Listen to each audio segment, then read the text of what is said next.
Hey folks, this is Abel James, and thanks so much for joining us on Fat Burning Man, where we answer your questions and interview thought leaders in health to transform your body, mind, and life with cutting-edge science and common sense wisdom. Let me ask you this before we get started.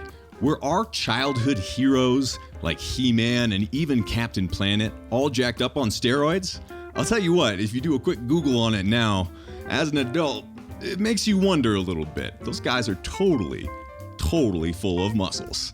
Anyway, we're here today with Noelle Tarr and Stefani Ruper, co-hosts of the Well-Fed Women podcast and authors of the newly released book, Coconuts and Kettlebells, to get to the bottom of all of this. If you've ever suffered through body image issues, disordered eating, or even exercising too much, this episode is definitely for you. Noelle is a nutritional therapy practitioner, certified personal trainer, and a new mom. And Stefani Ruper, a past guest to the show, as you know, she created paleoforwomen.com, is the author of Sexy by Nature, and much more. Now, before we get to the show, here's the review of the week. This one just came in from Michelle. She says, I'm an athletic 49-year-old mother of three, struggling with the same 15 to 20 pounds time and time again. Perimenopause has been quite the challenge, but your approach is working. It's the first thing that's worked in 7 years. Wow. I listened to your blog, and I want to say how great it was to hear you interview from last year, Tommy Whitaker. It was pretty effective to listen to a regular guy talk about his experience with your methods.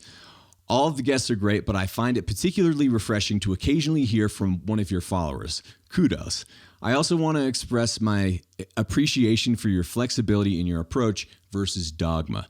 Fear-mongering and dogma led me down the path of orthorexia a couple of years ago, and that appears to be a growing risk in our culture. Thank you for your work. I'm beyond excited to be seeing results so quickly and will continue to be a follower of your show and work. Sincerely, Michelle. Michelle, thank you so much. But you're right. You hit on a lot of very important points there. When you finally get results without the dogma, your progress is all your own. It feels different that way. It gives you a lot more freedom, I would hope. It sounds like that's what you're experiencing now. So kudos to you. And also, we'll be talking a little bit more about orthorexia in particular on this episode. So be sure to be listening for that sort of topic here today. Now, if you're listening to this and you enjoyed the wild diet or you transformed your life in some way by following this show, I would love to hear about it. Probably the easiest way to get in touch is to go to fatburningman.com and sign up for the email list. That way you can email me at abel@fatburningman.com and send your story. You could also just type that in, abel@fatburningman.com. I read all of them. Obviously, with the amount that come in these days, I can't feature all of them, but I really do appreciate them, and I promise that I am reading. So if you'd like to send in your story, please do get in touch, and I would love to hear from you. Now, I have more big news from you. I know a few of you may have been wondering over the past year or so, what happened to Abel James? He hasn't posted to Instagram in a year and a half. Did he quit his podcast? Is he ever coming back? All these questions I noticed have popped up on social media in one way or another. So here's at least part of the story, part of the short true story. In the past year or so, Allison and I, you may know, we moved up here to the Rocky Mountains. We're at 8,000 feet now, so it took us a little while to adjust, not just to the altitude, but the new style of living because we were setting up the new studios. And I swear we did not have internet for, I think it was 8 months, 6 to 8 months. We had no internet, more than our phones, obviously. We still had that. So that becomes interesting when you're building internet-based businesses and podcasts and especially multimedia-heavy things like YouTube and all of that. But anyway, I appreciate you bearing with us. And now we're back. We're releasing a ton more stuff. Let's get into that a little bit. So during that time that we didn't have internet, I've been secretly recording more than 400 360-degree music videos, as well as hundreds of 360-degree virtual reality adventure tours.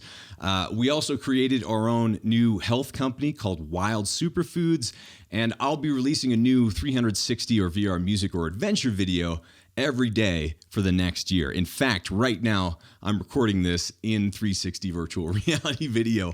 So if you want to check that out, go to abeljames.com. I'll be posting a bunch more of those.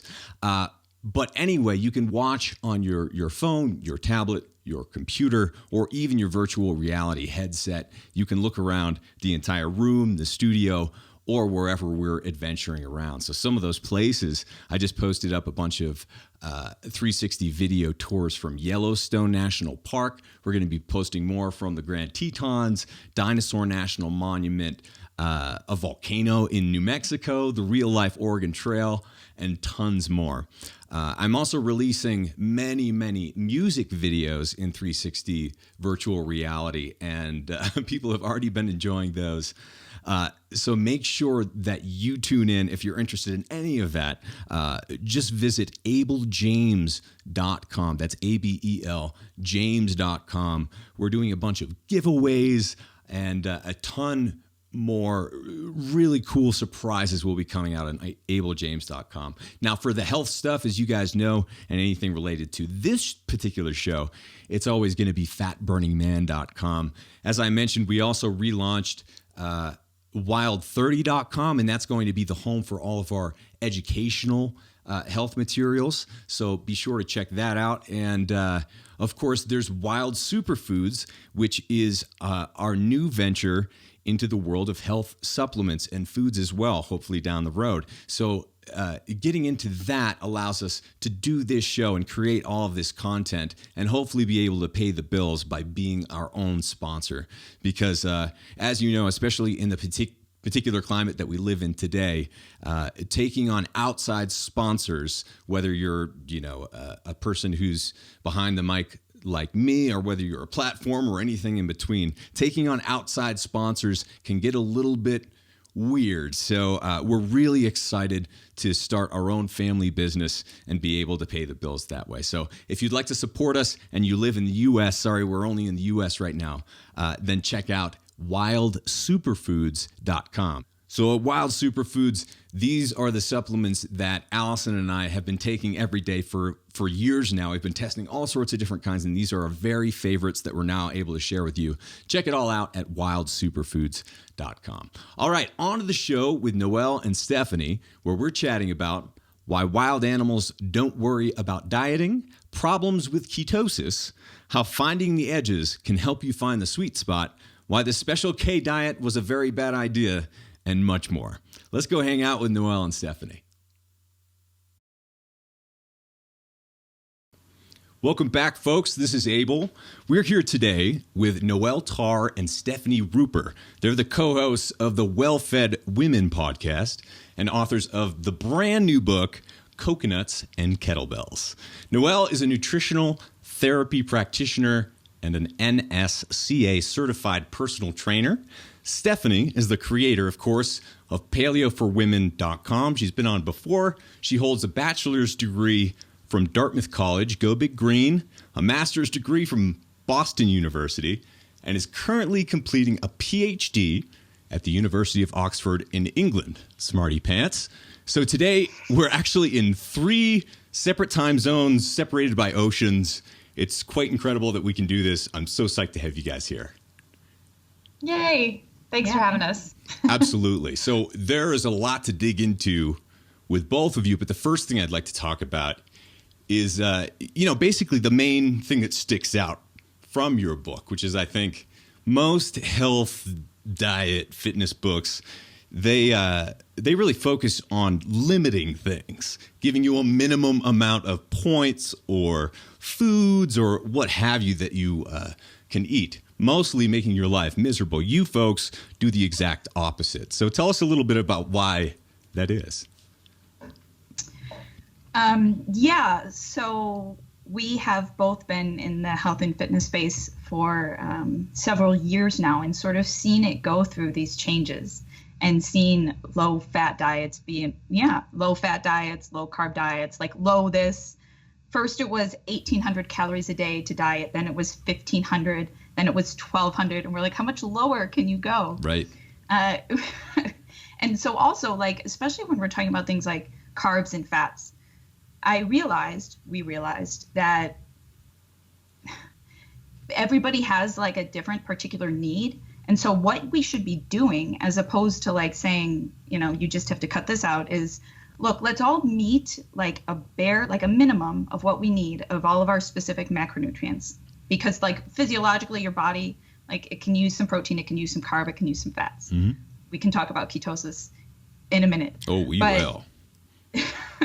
We need these things, right? We need these things. And then like on top of that, it's like, okay, let's just fill in with everything else that we want and stop thinking like it's so psychologically different to think about your diet in terms of like, I can't eat more than this, as opposed to like, I want to eat this much. I want to like make sure I eat this much. And then like, if I eat more, okay.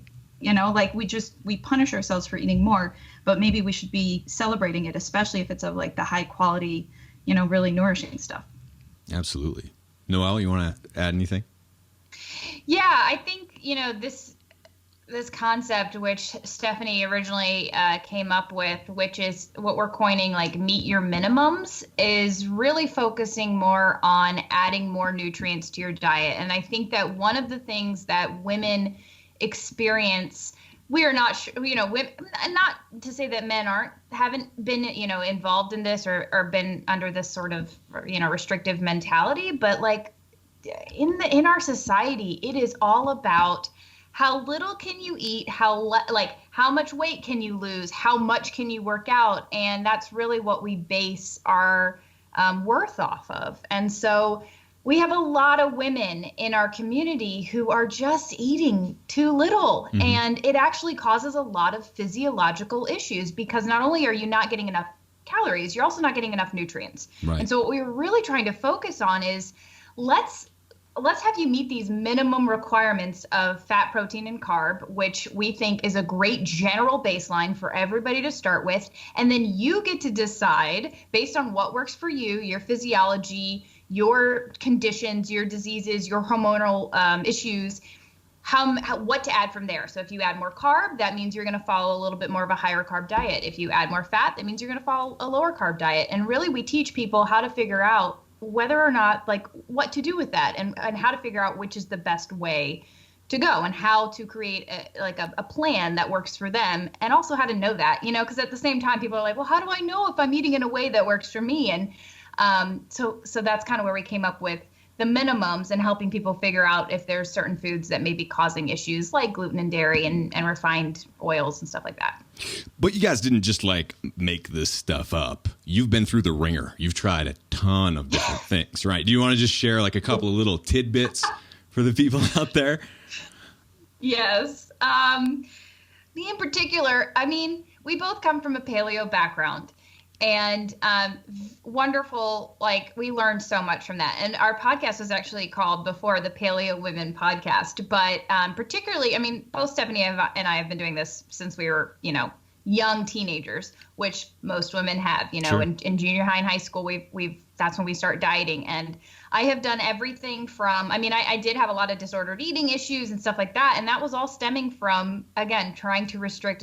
So eating really low calorie, of course, eating low fat. That was the thing of the late 90s and the early 2000s.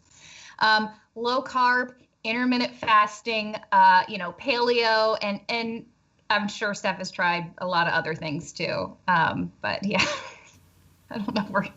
We probably have everything covered.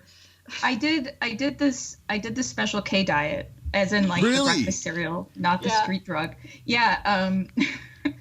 And now you're going to be a doctor.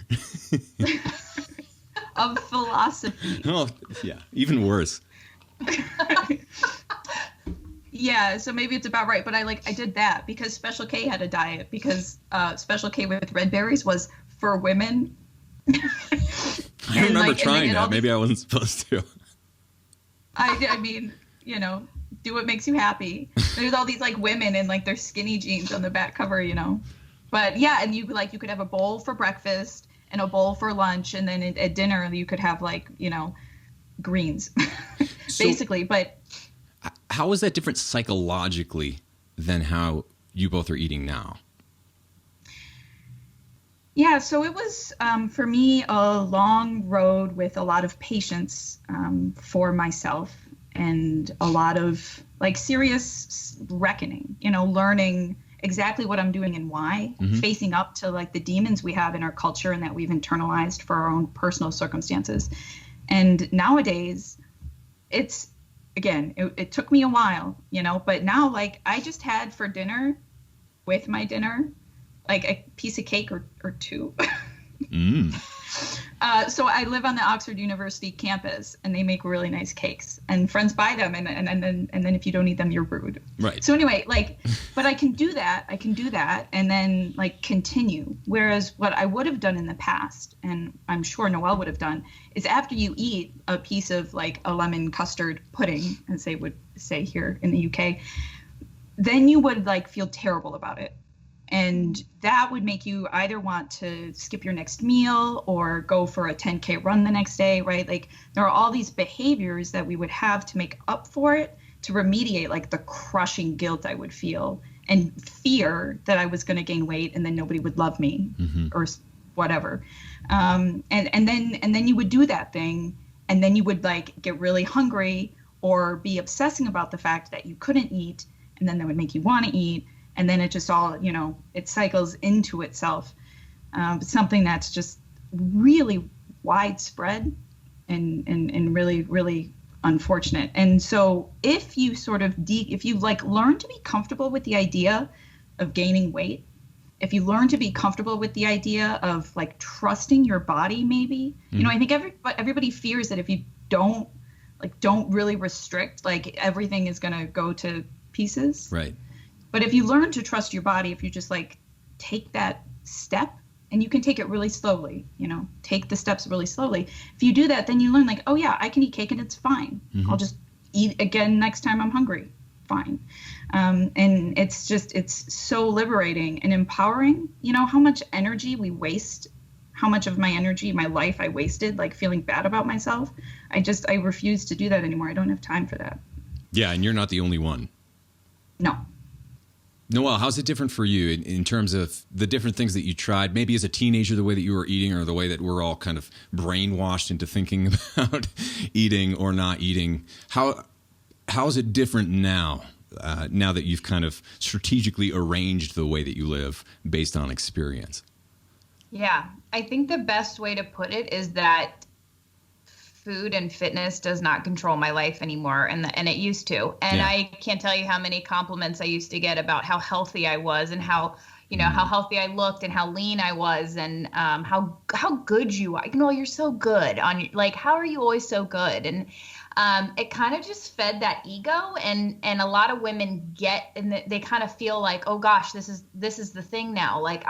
This is where my worth is involved in how much I ran yesterday and how little I can eat. Right. And so that honestly controlled my life, and that's where I found my power, was in this ability to hyper control my foods. And even when I eventually moved into eating paleo, it was still very much a disordered relationship with both food and fitness, as opposed to, instead of seeing food as a way to just nourish my body. And I saw it that way too, but it was still a very I wanted to control everything, because I perceived that if I could control my food and I could work out all the time and all the things, I would control my body. I could control the way it looked, and I could therefore control what other people thought about me. And they would think that I was super, whatever, hot or lean, or they would think that I had some sort of that I was better than them.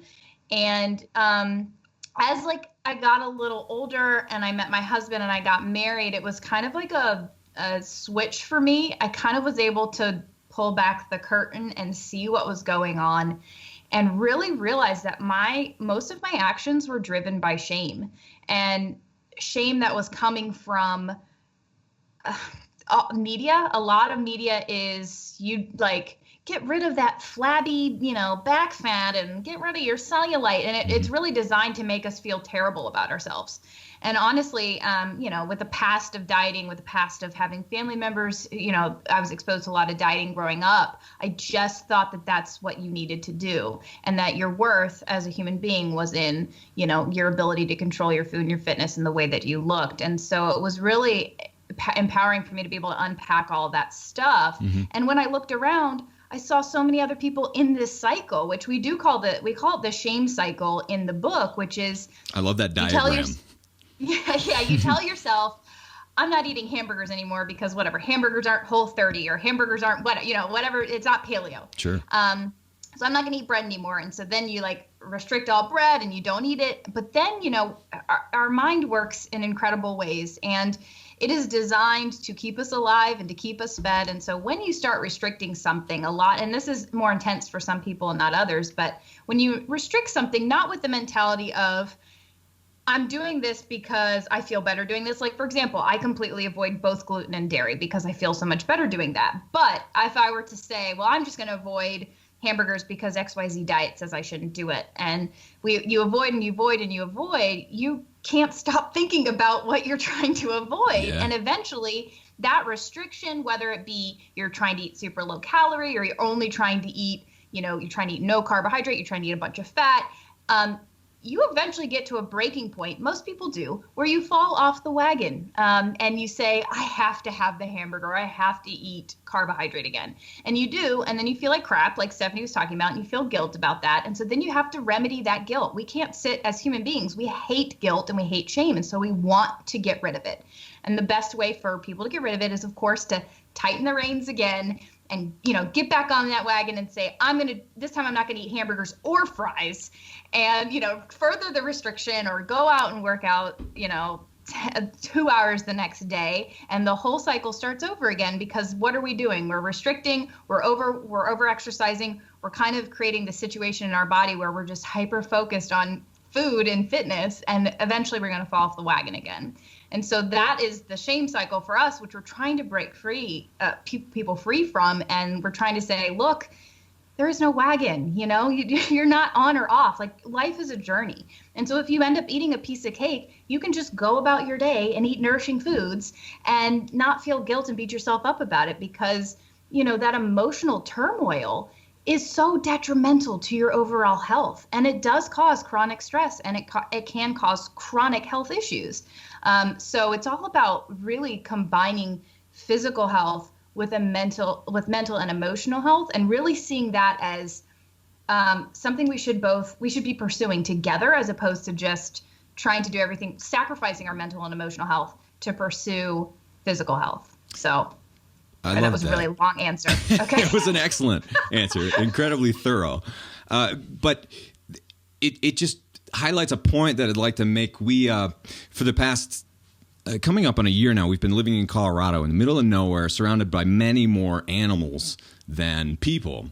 And if you watch any animal, we feed a lot of the birds suet or nuts and seeds and whatever, really. And our dog oftentimes will eat the bird seed, and the deer and the elk sometimes come by. Skunks come by sometimes. They spray outside our windows.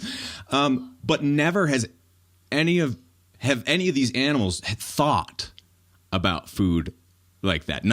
Not at all have they ever been a head case about food, worried about eating too much. They've worried about eating too little. That's probably as much as they've ever thought about it. Or this is a delicious peanut. But how far are humans from that psychologically when our bodies are basically the same? I just think that that's kind of a startling thing to admit about ourselves, but you have to admit a few things before you can make progress, right? I think that's one of the biggest stepping stones you have to get over to really improve your life, is admitting that maybe you didn't have all the answers beforehand, right? Yeah, that's fascinating, and something that we talk about a lot, especially coming from the paleo perspective, is what is the body meant to eat? How is what we're doing physically different from what humans used to do physically?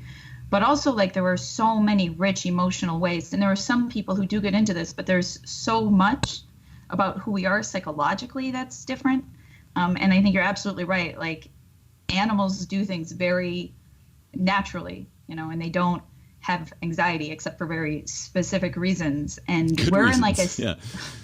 specific and very good reasons. Yeah. And we are like in this soup of all of these different concerns that we have to manage. And primary of them is like feeling good in our community, not dealing with shame and guilt, feeling like people will love us. I can't I know I said that about myself, but like we hear that in our, like you just see that in women, you hear it in our communities all the time. Like everybody's just so desperate to be validated and affirmed. And that's just starving yourself. We're like the first people ever to think that starving yourself is the way to do that. Like you said, people would worry about we might have worried about not having enough, which is sort of key to what we're trying to do to switch for people. Well, especially for women, right? Just the idea of X amount of calories. I think in your book, you said like 1,200 calories is the amount that's recommended for a 3-year-old. Is that right? Something crazy like that. And then a lot of people are trying to eat, a lot of women especially are trying to eat less than that on a daily basis for extended periods of time. And a lot of these people call themselves healthier. Like you said, Noelle, they are praised by their friends or family or the people around them for being so good. How do we get past that? I don't know. I wish I had the answer. I mean, that is essentially why Steph and I started the podcast, is we wanted to bridge the gap between let's get realistic here and let's also pursue health. Let's pursue health in a way that is about health and not about how can we manipulate our body so that we can feel, better or look good according to society's standards. And I really do think it starts with not wrapping morality into food, not seeing food as good and bad, just seeing it as everything is okay. And there are foods that are more nourishing and there are foods that aren't. And if you engage with foods that aren't and do so intentionally, you're not going to that's not going to end your life. Right. And so I think in paleo and in the whole 30 crowd and all of these diets, which are great concepts, we get really hung up on the small things. We get hung up on carrageenan and I get it. I understand that there are some things that are processed and synthetic and things that we generally want to avoid. But long term, I don't think the carrageenan in the coconut milk is going to be what we regret at the end of our life, right? It's not going to be like we look back and think, gosh, I wish I would have just gotten cleaner coconut milk. And so it's really about just trying to really have a more balanced approach where we see our emotional and mental health as something to really pursue just as hard as we pursue nutrition and what type of fitness we do. In other words, making sure that your food and your fitness is enjoyable and that you love it and it's something that's a part of your life, not controlling it. So now how has the idea of having an ideal body composition changed? Because when most people kind of get into health or fitness, they have that in their minds. Of course, as the years go by and life circumstances change, so does your idea often of what your ideal body would be, your ideal health would be. So how has that changed for each of you? Well, this is a really important and interesting question because we do a lot of work on morality in food, on self-love, psychology of eating, but we're also not against weight loss and we're not against making changes to your body, including your physical appearance. I think that that's something that we can all do eventually. That's something that we can all do in a way that is psychologically healthy. And I think that it's very key to acknowledge that we believe in these things in part because they're efficient, right? We're not just saying it is important, right? But we're not just saying that self-love is necessarily the end of the road. It is also really important for your physical health. And in the long run, if you choose to sustainably maintain a healthier, quote unquote, healthier or more normal or whatever however you're discussing that, whatever words you choose, weight. And so, for me, slightly different. Like I have managed my weight throughout my life, and I used to do it in a way that was very painful, right? Very emotionally painful. Nowadays, it is it's much easier. Like my body really likes to add fat to it. Like it's one of those, I'm like a polar bear. It's like, Sure. I'm looking over at my closet right now, like at all my dresses, our audience knows that I have many. And, and nowadays, like, I do have to be a little bit careful to just make sure that I keep these dresses, and I'm happy where I sit. Yeah. But I also have come to take pride, like made the choice that for not just for my sake, but for the sake of the women around me in my life and like girls that I meet, right? Young people, impressionable people, that I can't, like, for their sake do that. Like I don't want to like contribute to that rat race, right? Contribute to that competitive cycle of like, oh, I have to be the leanest woman, because I also, like Noelle, women used to come up to me all the time and be like, wow, you look so intimidating. I remember a man. That doesn't sound like a compliment. Look, but it felt like it, right? Because they're like, wow, like, look at your body. This guy's like, wow, you have, like, I can see the vein on your stomach. Right. That's so like badass. But I was like, I was starving myself, and I don't want to do that. And I want to be able to set an example where I don't look emaciated, where I don't look like, I don't even necessarily want to look like I'm like a fitness buff. I don't want to maybe fit into this quote unquote ideal. Sure. Precisely because I want to just like exude comfort and like not that I don't want to have that controlling impulse, because people do like pick up on these things. They're so subtle. Yeah. I'm sure like so many people who have young kids notice this too. Like it's so easy for people to learn, how to be this way. And so for me now, like the ideal way to be is committed to my work, passionate about helping people, whatever. And yes, like taking care of my body and trusting it. And I do like sit and feel comfortable and attractive enough, like enough to then like go out and be a good human. I don't know. Yeah. We're all kind of brainwashed to some degree in terms of what is supposed to be that ideal, right? When we're growing up, just thinking, if not that the ideal is always Barbie, but it's something like that. The proportions are like that. And for me growing up, it's like, who are my heroes? Who do you see on TV? Arnold Schwarzenegger, because he was like a hero to my older brother. He was just jacked on drugs. He-Man looks like he was jacked on drugs too. Even Captain Planet looks like he was taking steroids or something, right? So the idea that like a dude would come up to you and be like, that's a cool vein on your stomach, is because we're all brainwashed too, right? It's like we have this ridiculous idea of what we should look like, that we should be strong. And, it's almost like women are taught to starve themselves and men are taught that if they don't eat more than the guy next to them, they're not as much of a man. And so there's this weird thing where we all kind of have to grow out of it, but also admit to ourselves that maybe those aren't the ideals that we want to, like you said, pass on to the next generation.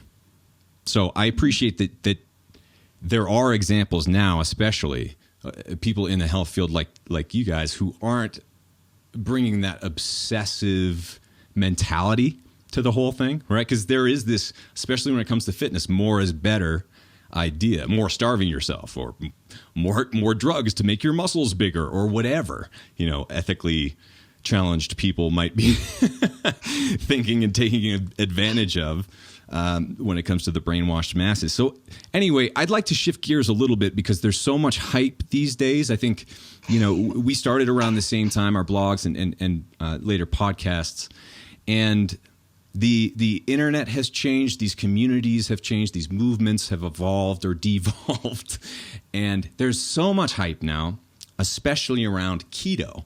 And I would love for you guys to riff a little bit on that, because I have a lot of beef with it these days.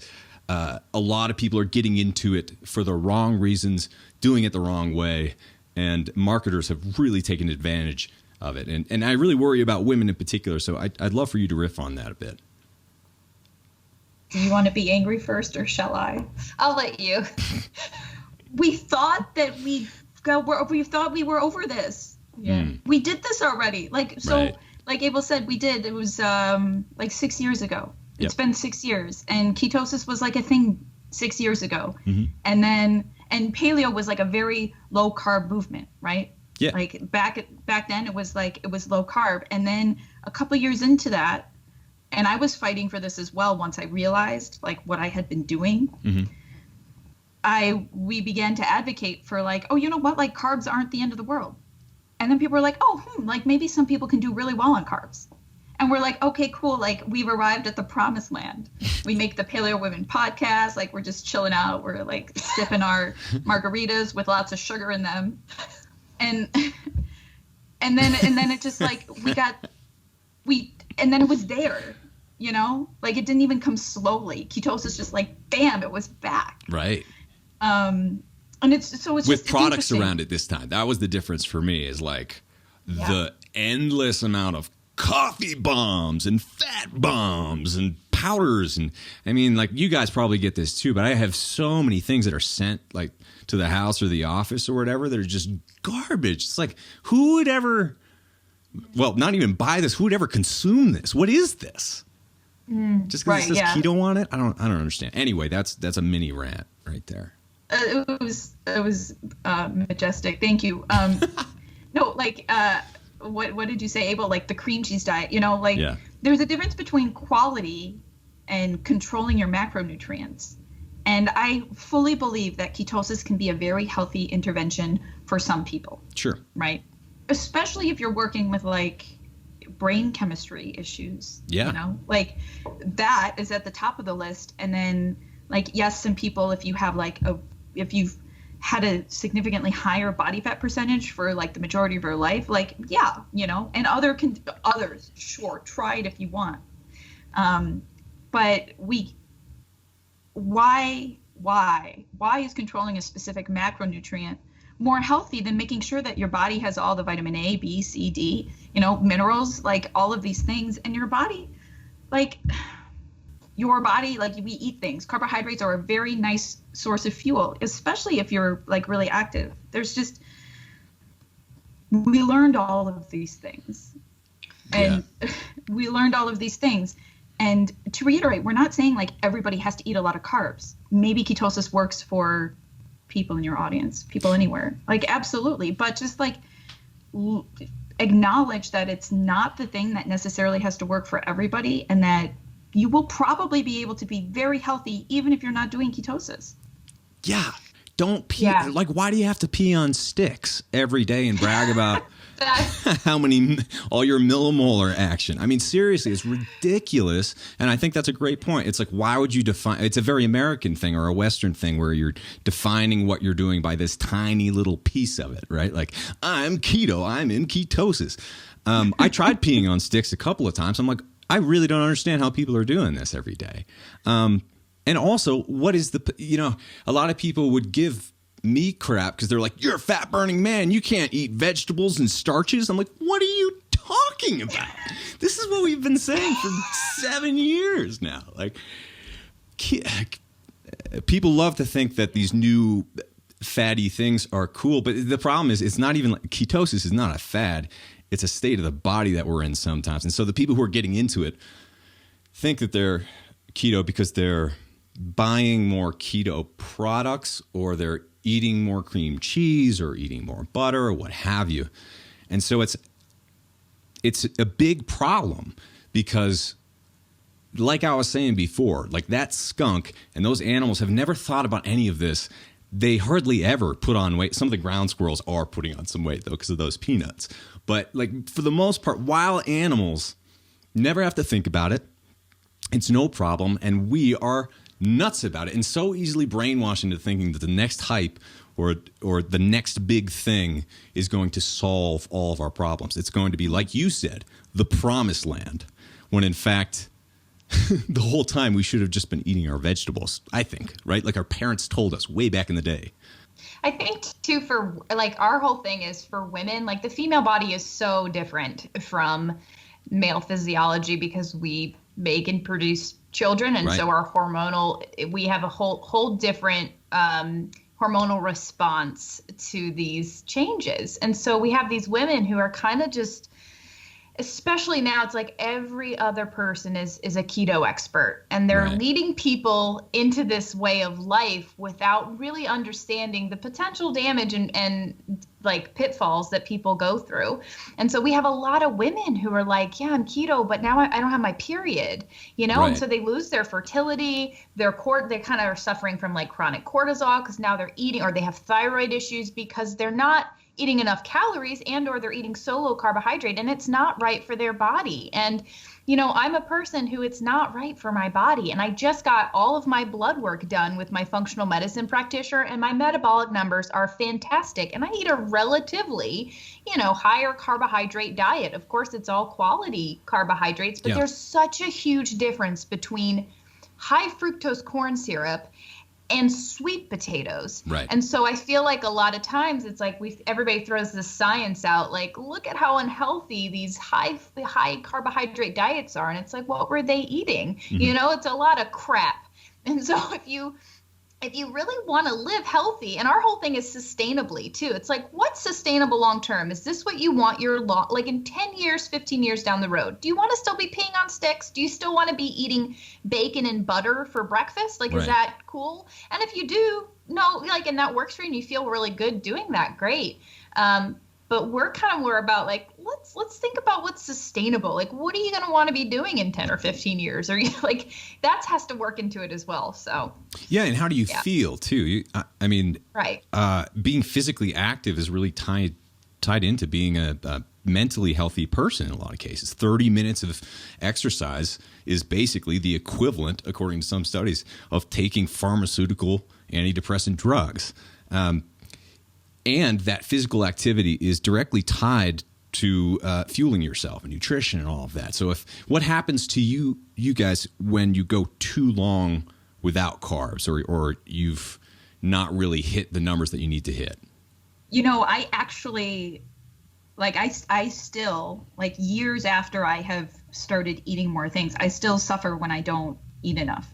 Mm-hmm. I have trouble sleeping at night. Like, I wake up in the middle of the night if I haven't eaten enough. And if I go 10 hours without eating, like during the day, being active during the day, and sometimes I can have fat in there and this still happens, I get breakouts. And I've worked very, very hard to make my skin like recover from what I did to it in the past, because it used to be like really extreme acne. And I worked really hard at it, but now, like, I know very well, like, what happens to me. And those are two things that happen to me, and I never try. I know that things would not end well if I did that for a longer period of time, and I have zero reason to. Like Noelle says, like, there was a period of my life, I went to Paleo FX one year, and I went on stage, and I was like, I eat 12 apples a day, and I wasn't even lying. Really? And I wasn't there for that talk. No, you weren't. And you know what? I was probably like, 12. 12 was about right. It was. Wow. It was a part of my effort to eat more without gaining weight. I used to eat a lot of fruit. You have to find the edges before you find the sweet spot. It did take me a while to find the sweet spot. And I did. There are now no apples in my diet. But Zero apples. I know. My life is tragic. No, now I have like bananas and grapes, which used to be on like Steph's fat list. Right. And now I eat them abundantly. So okay. Yeah. Progress. It is. I don't remember what point I was making. Oh, my metabolic numbers were great. And maybe some people need like the help of something like ketosis, but it's also important to bear in mind that like long term, ketosis is not going to solve your insulin resistance problems. Right. Like it can help you control them in the short run, can help you keep your levels lower.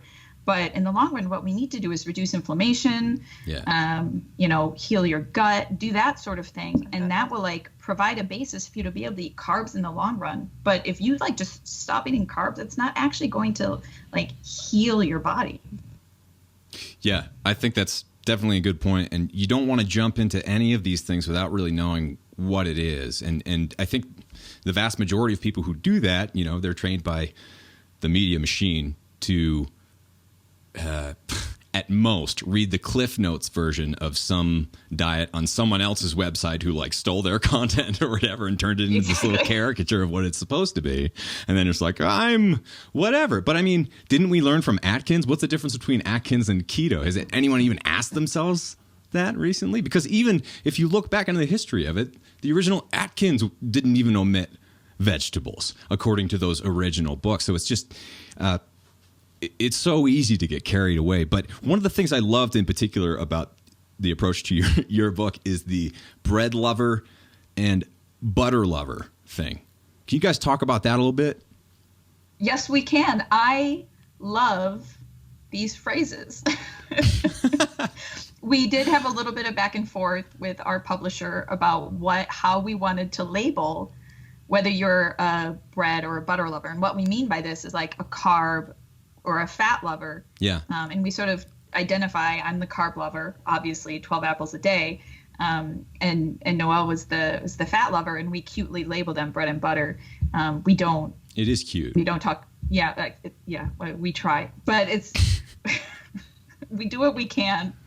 And just like helping people figure out like what works best for them. Maybe you're not somebody who's meant to be doing ketosis. Maybe, you know, I'm definitely not. Noelle, is there? Yeah, well, so there was a lot of back and forth about bread and butter, mostly because bread and butter is not included in the program because the whole idea is to test foods out, right? And so we tell people, let's pull out the big four, which is gluten and dairy and vegetable oils and refined sugars.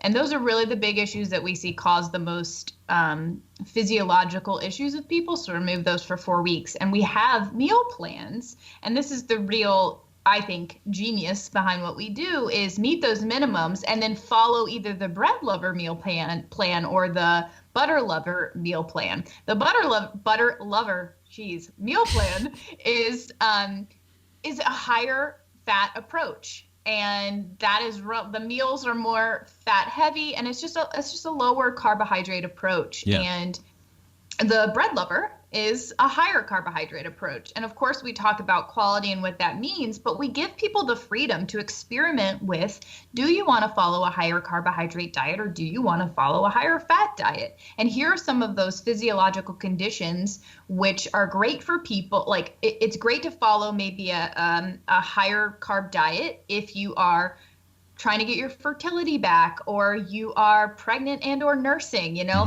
you're going to need a higher caloric and a higher carb, your needs going to go up, or you're doing a ton of workouts, you're doing a lot of high intensity workouts, you're going to need more carbohydrate. And so we give people guidance. Hey, this is when you want to eat a higher carb diet. This is when you want to maybe experiment with a higher fat diet. And then we give people the freedom, meet those minimums, meet your minimum caloric requirements, which we say is around 2,000 calories a day. Of course, that can change a little bit based on the person and your activity levels, but like, let's shoot for that and focus on healing and nourishing your body and eating more fat or eating more carbohydrate based on how you feel, what works for you and your physiological conditions. So it's just giving the people freedom to take back the power to create their own, create the food, and also, focus intuitively. And I love that Steph focuses on this, but she's like, what makes you happy? What do you enjoy? Because that has to be factored into it. And so that's kind of, the whole shtick. So. Yeah, it's like, what do you like? A lot of people are pretty quick to take on the identity of, paleo or keto, to use those examples. But fewer people, it seems, really identify the things that they like. Like, do I like the fattier, more indulgent foods, or do I really like getting my carbs on? That's the question that I ask myself fairly often, depending on how I feel, right? Because sometimes I eat sourdough bread. We've been making that recently. Really like old school oatmeals sometimes. Not every day, not most of the time. But I can say that, Steph, to use your example, it's that slice of cake, right? You put that next to the 12 apples, and it's like the 12 apples have way more sugar, way more calories, way more, all those numerical things. But even more so, it's like, if you said no to that cake, you're being rude to the people around you in England. And you're also, like you said, depriving yourself of something that you really want. So it's like, don't think about the white polar bear. And all you can think about, right, is that polar bear, that cake, or what have you. So it's important to see food as also kind of like a ritual offering to yourself, to your own psychology. What is going to make me a little bit happier? What's going to make me feel good? And that can easily be taken advantage of, right? But it is important to save a little bit for yourself, for your own sanity. Because, back in the day, let's go back to the 1950s. Most people did not have weight problems like we do today. It's not like 2/3 of people were overweight or obese. It was a much smaller number. And everyone was, making pies and eating bread and having a bunch of flour and fried food and stuff like that. We need to go a little bit deeper, more meta, more into the psychology of it and the emotion of it, like you guys do. So a tip of the hat for the work that you guys are doing, not just the podcast, but all of it. I know how much work it is, and it's very much needed now, I think, more than ever. Steph, I think you'd probably, it's just because the first time you were on was maybe 5 or 6 years ago. I do get a bit frustrated by the lack of progress sometimes. So it's always great to get back in touch with people who are doing really great work. Likewise. Can I tip my hat to you real quick? The first time that I ever heard Stefani Ruper was on your podcast, Abel. Really? I was searching for podcasts that had women that were talking about paleo, because this was 6 years ago, because I really only knew about Rob Wolf. Yeah. And I found the Balance Bites podcast, and I found this woman named Stefani Ruper, and I listened to her, and I was like, I gotta talk to this girl. We're on the same track. I want to be working. That is so cool. We got to do something together. Yeah. Isn't that cool? I thought Right I was just thinking about that, like right before we started. I'm like, I'm pretty sure I found Stefani on Abel's podcast. So hats to you. Wow. That's nuts. Yeah. Yeah. It's different now. But we need good people to keep on keeping on. And I really appreciate it. So we're coming up on time, but let's see. There were so many things that I wanted to ask you guys about. Let's talk for a second about the cultural differences. And Stefani, you can start this one off. The cultural differences in eating or in body image or whatever comes to mind between the U.S. and the U.K. or Europe and the U.S. Well, I think I think it would vary a lot more. It varies between every country. I think the U.S. is like really anxious about a lot of things that other people in the world aren't in the same way, and I think that's because of the abundance there, right? There's this culture of like more, and then we have to say less to ourselves, right? Because we're being tempted with all these products, and then we have to deny ourselves, and that happens less the places that I've lived and traveled, Okay. I remember I lived in Beijing for a little bit, in Taiwan, and there you would get like a sweet, and then I would come home to the States and I would like have a candy, and I would just Wow. clench up because it's so sweet. Right. And the culture of abundance is really not the same. And here there's just so much more. Like, I'm in a dining hall and we all sit and eat together like every day. It's like Harry Potter. Yeah. Actually. Yeah. And so, yeah, there's a lot of differences, but those are two really important ones. That is important. Losing like I was saying before, the ritual of eating, it is really sad in America. When you go to other places and they literally pray before any single piece of rice, lands on their tongue. It's so fundamentally different.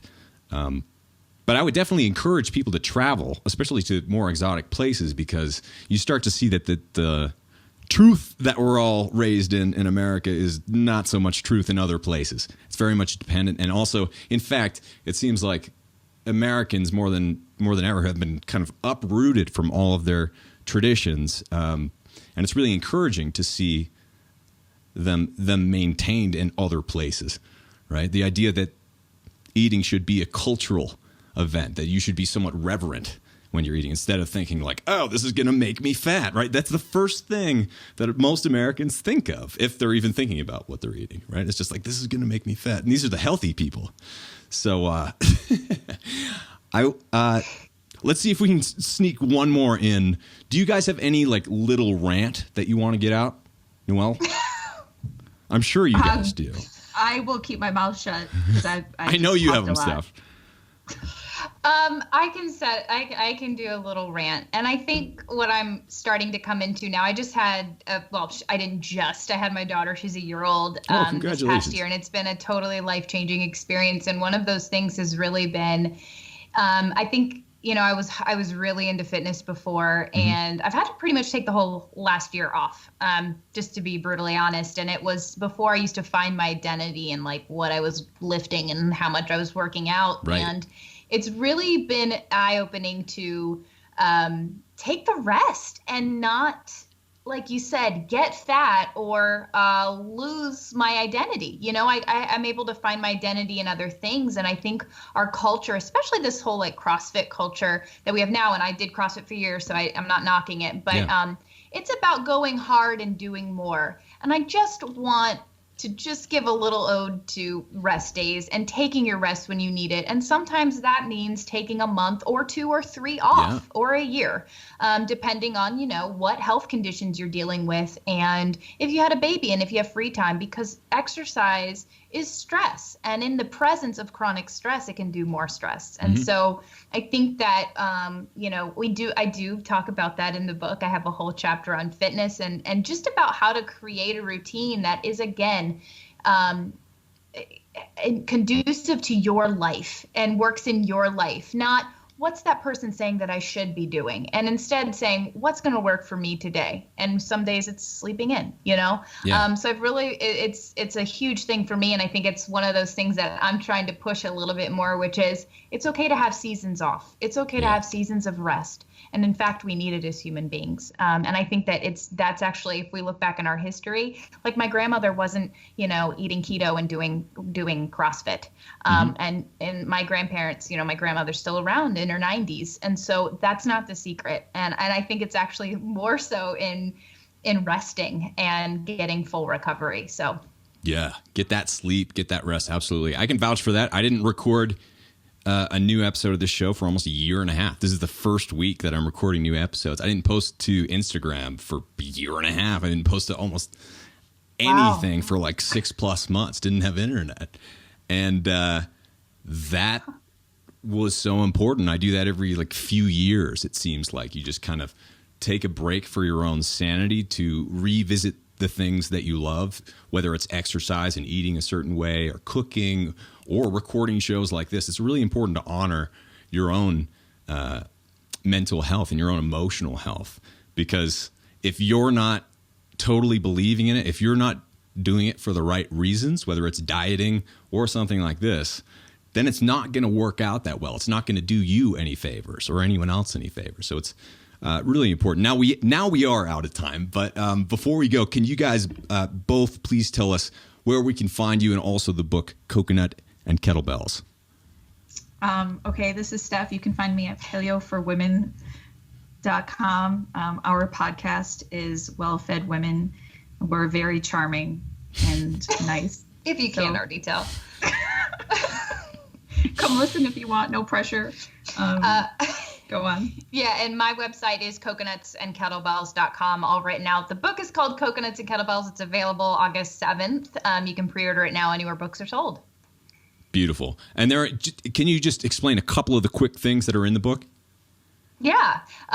So it is really kind of your one-stop. We tried to make it a one-stop shop. So the first half of the book is about food quality. It's about something we call the 4x4, which is experimenting with foods, figuring out which ones work for you and which ones may be causing negative health consequences or symptoms.